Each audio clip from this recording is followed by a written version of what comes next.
எதுக்கு இதெல்லாம் சொல்றேன்னா, நேத்திக்கு டைரக்டர் செல்வநாதன் வந்திருந்தாரு இங்க.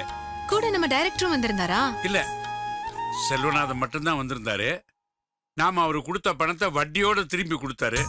பட் நாம அவங்களுக்கு வட்டி வேணும்னு சொல்லி பணத்தை கொடுக்கலையே. நானும் அதான் சொன்னேன், வட்டி எல்லாம் வேண்டாம், நாங்க கொடுத்த பணத்தை மட்டும் கொடுத்தா போதும், வட்டிக்காக நாங்க ஃபைனான்ஸ் பண்ணல, இந்த சினிமா தொழில் எப்படிங்கிறத தெரிஞ்சுக்கிறதுக்காக இன்வெஸ்ட் பண்ணோம், இப்ப அதுலயே லாபம் வரும் அப்படிங்கறத நாங்க புரிஞ்சுக்கிட்டோம், சினிமாவும் நல்ல தொழில் தாங்கிறத தெரிஞ்சுக்கிட்டோம், அதுல இன்வெஸ்ட் பண்றது தப்பு இல்ல, தெரிஞ்சுதான் நாங்க இன்வெஸ்ட் பண்ணோம் அப்படின்னு சொல்லிட்டேம்மா. கரெக்ட். நிச்சயமா நம்ம இதை வியாபாரத்துக்காக செய்யல, ஒரு நல்ல கலைஞனோட வாழ்க்கை நல்லா இருக்கணும்ன்றத மட்டும்தான் நம்ம யோசிச்சோம். அன்னைக்கு பரத் உனக்கு அடைக்கலம் கொடுத்தாங்கிறதுக்காக இன்னைக்கு நீ பரத்துக்கு ஒரு பெரிய லைஃபே கொடுத்துட்டம்மா. You are great. இல்ல அங்கிள், யாரும் யாருக்கும் வாழ்க்கை கொடுக்க முடியாது. இப்ப பாருங்களேன், எனக்கும் பரத்க்கும் நடுவுல என்ன உறவு? நட்பு, பாசம்னு நம்ம எதை வேணாலும் சொல்லலாம். ஆனா அவரோட முன்னேற்றத்துக்கு ஏதோ ஒரு வகையில நான் காரணமா இருக்கணும்னு ஆசைப்பட்டேன். அதான். என்னம்மா அது, பெரிய உதவியை பண்ணிட்டு இவ்வளவு சாதாரணமா சொல்றிய? அங்கிள், என்கிட்ட எவ்வளவு பணம் இருக்குன்னு உங்களுக்கு தெரியும்ல. எங்க அப்பா எனக்காக எவ்வளவோ சம்பாதிச்சு வச்சிருக்காரு. ஆனா இப்போ அந்த பணத்தை எல்லாம் வச்சு என்னால மறுபடியும் எங்க அப்பா அம்மாவை ஒரு தடவையாவது பார்க்க முடியுமா? முடியாது. பட் நமக்கு ரொம்ப வேண்டப்பட்டவங்களுக்கு ஏதோ ஒரு வகையில அந்த பணம் உதவுறது அப்படின்னு நினைக்கும் போது ரொம்ப திருப்தியா இருக்கு. ஏதோ ஒரு வகைன்னு சொல்லாதம்மா, நல்ல வகையில உதவி பண்ணிருக்க. படம் ரொம்ப பிரபலமா போகுதாமே. டைரக்டர் செல்வநாதன் சொன்னாரு, அவர் வாங்கின கடன்லாம் அடைச்சிட்டு மறுபடியும் ஃபைனான்ஸ் இல்லாமலே என்னால படம் எடுக்க முடியும்னு சொல்றாருன்னா பாரு. அடுத்த படத்தை பெரிய ஹீரோ வச்சு பெரிய ப்ராஜெக்டா பண்ணுவார் மாதிரி எனக்கு தெரியுது. எப்படியோ அங்கிள், எப்படியோ பரத் ஜெயிச்சாச்சு, எனக்கு அதான் முக்கியம். இல்லம்மா, பரத் ஜெயிக்கல, நீ தான் ஜெயிச்சிருக்க. ஆமாமா, நீ என்ன நினைச்சியோ அதுதான் நடந்திருக்கு. அந்த பணத்தை செல்வநாதன் எடுத்துக்கிட்டு என்கிட்ட வந்தாரு. உங்ககிட்ட இருந்து ஆர்டர் வராம அதை வாங்க கூடாதுன்னு திரும்பி அனுப்பிட்டேன். சரி அங்கிள், அந்த பணத்தை வேணா அடுத்த படத்துக்கு அவங்களே யூஸ் பண்ணிக்க சொல்லுங்க. இல்ல உங்களுக்கு வேணும்னா வாங்கி வச்சுக்கோங்க, எனக்கு ஒன்றும் ப்ராப்ளம் இல்லை. பாப்போம், சந்தர்ப்பத்துக்கு தகுந்த மாதிரி என்ன செய்யணுமோ அது அப்புறம் செஞ்சுக்கலாம். ஆனா வேறொரு விஷயம், நீ ஏதோ சந்தோஷமா சொல்ல அதை பாதியிலே நிறுத்திட்டிய. ஆமாங்க, ஒவ்வொரு மனுஷனுக்கும் வாழ்க்கையில முக்கியமான தருணங்கள் எப்போது ஒரு தடவை தான் வரும். இப்போ எனக்கு அது வந்திருக்கு. என்னம்மா சொல்ற? ஆமாங்க, நம்ம காம்பவுண்ட்ல இருக்கிற பரத்க்கும் உமாவுக்கும் நிச்சயதார்த்தம் பண்ண போறோம்.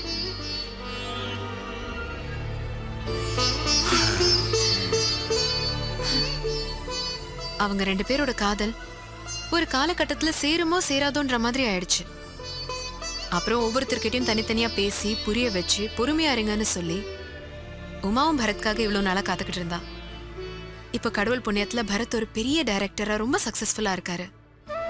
இதனால பாருங்க, உமா வீட்டுக்கு போய் பரத்த உமாக்கு பொண்ணு கேட்கறது ரொம்ப ஈஸி ஆயிடுச்சு. இப்ப கல்யாணம் வரைக்கும் வந்துருச்சு. ரொம்ப சந்தோஷமா இருக்காங்க. நிச்சயமா அவங்க ரெண்டு பேரோட நிச்சயதார்த்தத்துக்கு நீங்களும் அவங்கள ஆசீர்வாதம் பண்ணணும். அங்கிள், நான் இவ்ளோ சந்தோஷமா இந்த விஷயத்தை பத்தி சொல்லிக்கிட்டு இருக்கேன், எதுவுமே பேசாம இருக்கீங்களே. ஏம்மா, நீ எப்பவுமே மத்தவங்க வாழ்க்கையை பத்தி தான் கவலைப்படுவியா?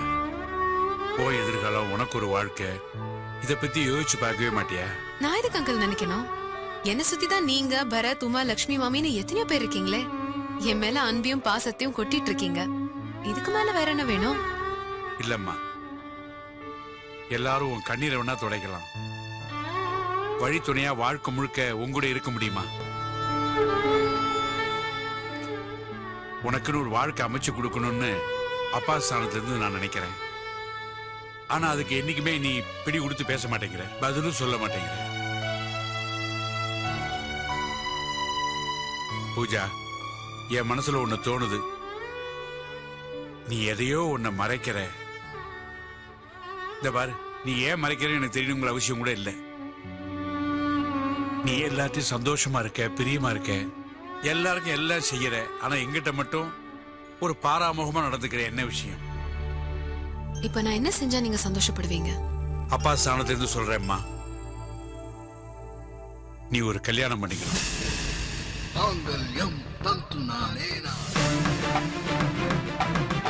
மம जीवन हेतुना பரத், அடுத்த படத்தை பத்தி நான் ஒரு முடிவு எடுத்திருக்கேன். சொல்லுங்க சார். அதாவதுப்பா, பெரிய ஹீரோ சொல்ல இப்ப நமக்கு டேட் தர தயாரா இருக்காங்க. சோ அடுத்த ப்ராஜெக்ட் இம்மீடியட்டா ஆரம்பிச்சிடலான்னு இருக்கேன். Sir first class idea sir.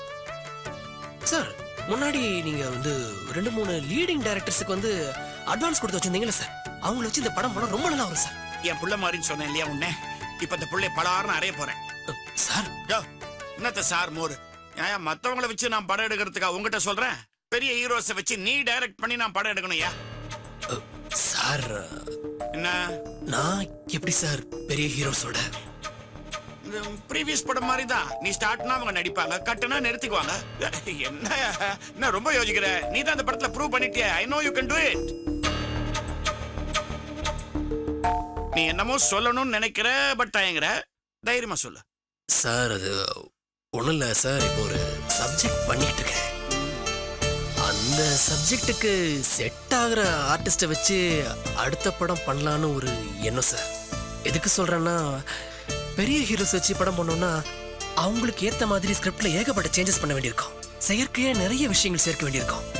எனக்கு அதுலலாம் அவ்வளவா உடன்பாடு இல்லை சார். குட். நீ உடனே பெரிய ஹீரோன உடனே எஸ்ன்னு சொல்லியிருந்தீங்கன்னா தான் நான் வருத்தப்பட்டிருப்பேன். நீ காம்ப்ரமைஸ் பண்ண மாட்டேயா?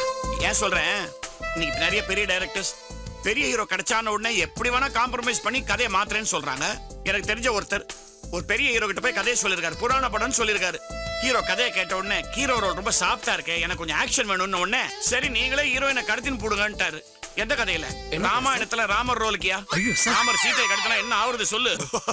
நீ அந்த காம்ப்ரமைஸ் ஆகாத வரைக்கும் சரி. But I have a request.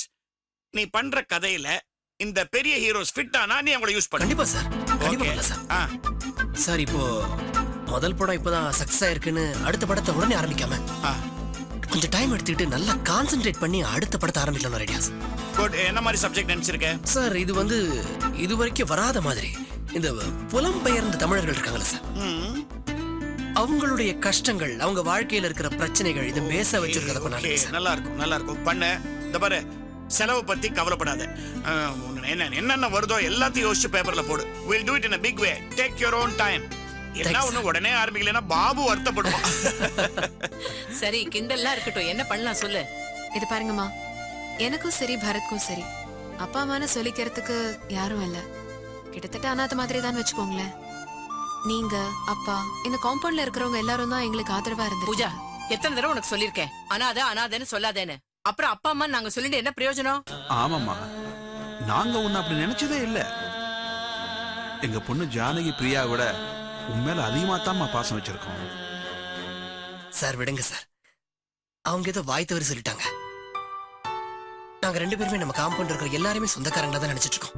நீ சொல்ற பரத், ஆனா பூஜா வாயில இருந்து அப்படி ஒரு வார்த்தை வரமாட்டேங்கிறதே. சரிம்மா, ப்ராமிஸா இனிமே அந்த வார்த்தை என் வாயில இருந்து வரவே வராது. ஓகேவா? சரிம்மா, சொல்லு என்ன செய்யணும்?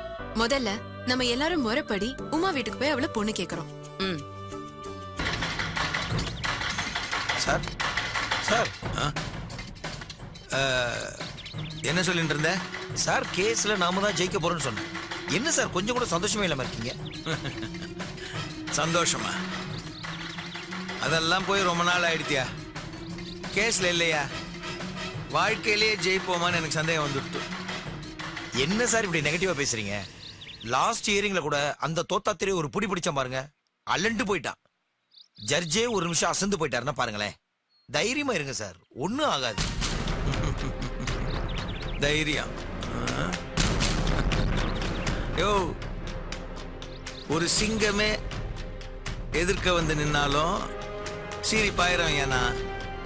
ஆனா இப்போ செதறி போயிருக்கேன்யா, செதறி போயிருக்கேன். என்னன்னு தெரியல, ஏதோ ஒரு சக்தி எனக்கு முன்னாடி நின்னுண்டு எனக்குள்ள இருக்கிற எனர்ஜி எல்லாம் அப்படியே உறிஞ்சிட்டு இருக்கிற மாதிரி இருக்கு. முடியலையா? என்னால முடியல. யோசிச்சு பாரு, இது வரைக்கும் நான் எதுல ஜெயிச்சிருக்கேன்னு? எதுலயுமே இல்ல, ஒண்ணுத்துல கூட ஜெயிக்கல. என் மன்னியும் உமாவும் எனக்கு எதிராக கேஸ் போட்டா, அந்த கேஸ்ல ஜெயிச்சிருவேன்னு நினைச்சேன், தோத்துட்டேன். ஏன்? கடைசி நிமிஷத்துல எங்க அண்ணன் வந்து சாட்சி சொல்லிட்டான். தோத்துட்டேன்.